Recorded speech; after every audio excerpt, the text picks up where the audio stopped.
నమస్తే, welcome to our channel. నేను సిరి. మండలి రద్దు చంద్రబాబు నాయుడు గారు సంచలన నిర్ణయం తీసుకున్నట్టు మనకు వార్తలు వస్తున్నాయి. మరి ఇందులో ఎంతవరకు వాస్తవం ఉంది, అసలు ఏం జరుగుతుంది? సో ఈ అంశాన్ని మనకి వివరించడానికి మనతో పాటు ఉన్నారు ప్రముఖ సీనియర్ జర్నలిస్ట్ దుర్గా కుమార్ గారు. నమస్కారం సార్. నమస్కారం మశ్రీ, మన వీక్షకులు కూడా నమస్కారం. సార్, ఇప్పుడు చూస్తుంటే ఏపీలో మండలి రద్దు అని చెప్పేసి మనకి వార్తలు వస్తున్నాయి. ఎందుకు చంద్రబాబు నాయుడు గారు ఇలాంటి ఒక సంచలన నిర్ణయం తీసుకున్నారు? అంటే శాసన మండలి శాసనసభ అని రెండు విభాగాలు ఉంటాయమ్మా. ఆంధ్రప్రదేశ్ లెజిస్లేచర్లో చట్టసభ అంటే ఈ రెండు కలిపితేనే చట్టసభ. ఒకటేమో పీపుల్స్ రిప్రజెంటేటివ్స్, ఎమ్మెల్యేలుగా ఎన్నికైన వాళ్ళు లెజిస్లేటివ్ అసెంబ్లీలో ఉంటారు. కౌన్సిల్ అనేది అప్పర్ హౌస్, ఎగువ సభ అంటారు.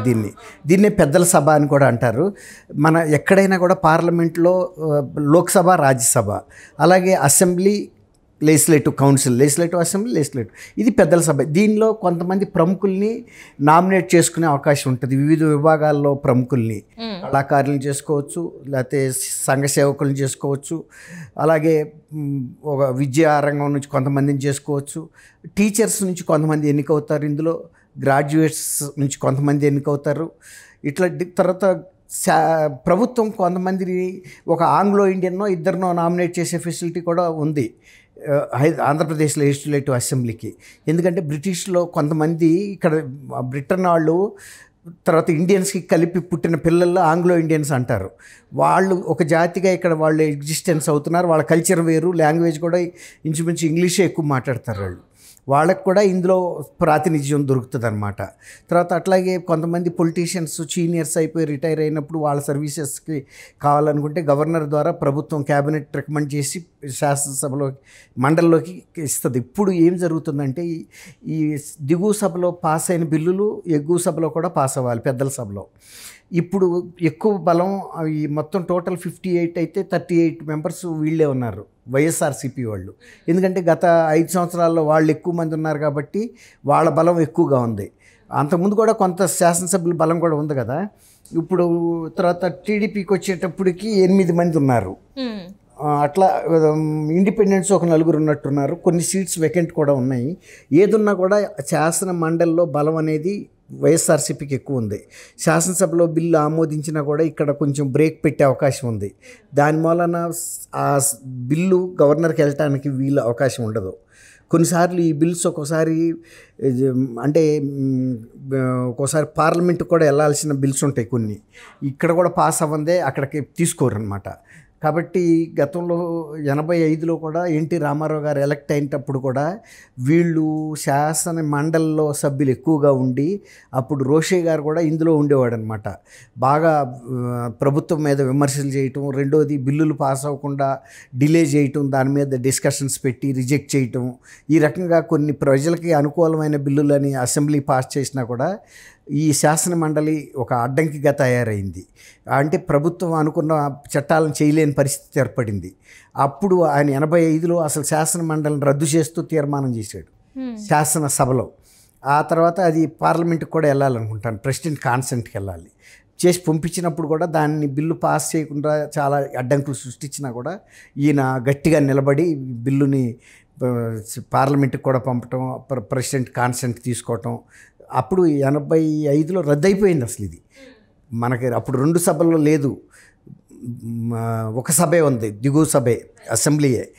కానీ చాలా రాష్ట్రాల్లో ఇట్లా క్యాన్సిల్ చేసిన సందర్భం ఉంది. ఇప్పటికీ కొన్ని రాష్ట్రాల్లో ఒక అసెంబ్లీ మాత్రమే ఉంటుంది, లెజిస్లేటివ్ కౌన్సిల్ లేవు. కొన్ని రాష్ట్రాల్లో ఉన్నాయి, ఎక్కువ రాష్ట్రాల్లో అయితే ఉన్నమాట వాస్తవమే. కానీ ఇప్పుడు ఇదే పరిస్థితి ఇక్కడ కూడా ఏర్పడేటట్టు ఉంది. కాబట్టి ఈ తలనొప్పి అంతా లేకుండా శాసన మండలిని రద్దు చేసేసుకుంటే కనుక పెద్ద ఇబ్బంది ఏం లేదు. అది ఊరికే పార్లమెంటరీ సంప్రదాయం ప్రకారం ఒక్కోసారి కొన్ని దిగువ సభలో ఎమోషనల్గా అయిన తప్పులు దొర్లిన ఆమోదించడంలో వీళ్ళు దాన్ని సవరిస్తారనే ఉద్దేశం మీద పెట్టారు. కానీ ఇది రాజకీయంగా ఉపయోగించుకుని ఇతర పార్టీలను ఇబ్బంది పెట్టడానికి వాడుకుంటున్నారు. అందువల్ల ఈ కౌన్సిల్ని గతంలో కూడా రద్దయింది. మళ్ళీ 2007లో ఐ థింక్ నేను అనుకోవటం అప్పుడు రాజశేఖర్ రెడ్డి గారు మళ్ళీ ఎలక్ట్ అయిన తర్వాత దీన్ని పునరుద్ధరించాడు. అప్పటి వరకు తెలుగుదేశం వాళ్ళు పునరుద్ధరించడానికి దీన్ని ఎప్పుడు ప్రయత్నించలేదు, వాళ్ళకి అవసరం కూడా రాలా. వీళ్ళకి ఏంటంటే రాజకీయ నిరుద్యోగం ఉంది కాబట్టి ఎంతో కొంతమందిని ఎమ్మెల్సీలుగా ఇస్తే కొంత వెసులుబాటు వస్తుంది వీళ్ళకనే ఉద్దేశం మీద నేను కూడా రాజశేఖర రెడ్డి గారు రివైవ్ చేశాడు, పునరుద్ధరించాడు. అప్పటి నుంచి కొనసాగుతుంది. అందువల్ల ఎవరైనా కూడా అక్కడ బలం లేకపోవటం, ఈ సభ వలన పెద్ద ఉపయోగం లేని పక్షం లేదు అనే ఉద్దేశం మీద రద్దు చేస్తున్నారు. అది రాజ్యసభ వేరు. రాజ్యసభ ఇలా కాదు. రాజ్యసభ ప్రతి శాసనసభ నియోజకవర్గాల అసెంబ్లీల నుంచి కూడా ఎలక్ట్ అవుతారు అందులో మెంబర్స్, అన్ని అసెంబ్లీస్ నుంచి. అంటే దేశవ్యాప్తంగా అన్ని రాష్ట్రాల ప్రాతినిధ్యం దాంట్లో ఉంటుంది. ఇది కాకుండా కొంతమంది మేధావుల్ని, విద్యావేత్తల్ని, సామాజికవేత్తల్ని, వివిధ రంగాల్లో ప్రముఖుల్ని కూడా రాష్ట్రపతి ద్వారా నామినేట్ చేసి ఆ సభలో ఉంచుతారు, పెద్దల సభలో. అట్లా అన్నమాట. వెటరన్స్ని అప్పట్లో అయితే స్వతంత్ర సమరయోధులు పెట్టేవాళ్ళు. ఇప్పుడు ఇంకా స్వతంత్ర సమరయోధులు మిగిలి ఉన్న సందర్భం తక్కువ. అసలు ఉండవాళ్ళు రాగలిగిన వయసులో లేరు. కాకపోతే వివిధ రంగాల ప్రముఖులు ఇప్పటికీ చేస్తున్నారు. క్రికెటర్లను కూడా చేశారు, సచిన్ టెండూల్కర్ను కూడా చేశారు. అట్లా చాలామంది క్రీడారంగంలో చేయటం ఈ మధ్యలో వచ్చింది.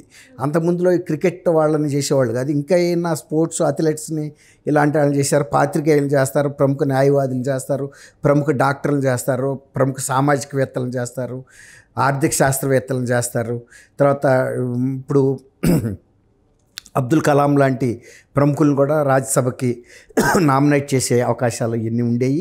నిజంగా కూడా అది పెద్దల సభలాగానే ఉండేది. అసెంబ్లీల్లో ఎక్కువ రాజకీయం ఎంటర్ అయ్యి వీళ్ళు రాజకీయంగా పనికొచ్చేటందుకు కావాల్సిన సభ్యులను గవర్నర్ ద్వారా నామినేట్ చేయించుకోవటం ఇవన్నీ జరుగుతున్నాయి. అందువల్ల బహుశా నేను అనుకోవటం చంద్రబాబు నాయుడు గారు ఇంక పూర్తి నిర్ణయానికి రాపోయినా ఆయనకి అది అవసరం కావచ్చు. ఎందుకంటే ఇది ఒక అడ్డంకి అయిన పరిస్థితుల్లో దాన్ని తొలగించడమే బెటరు.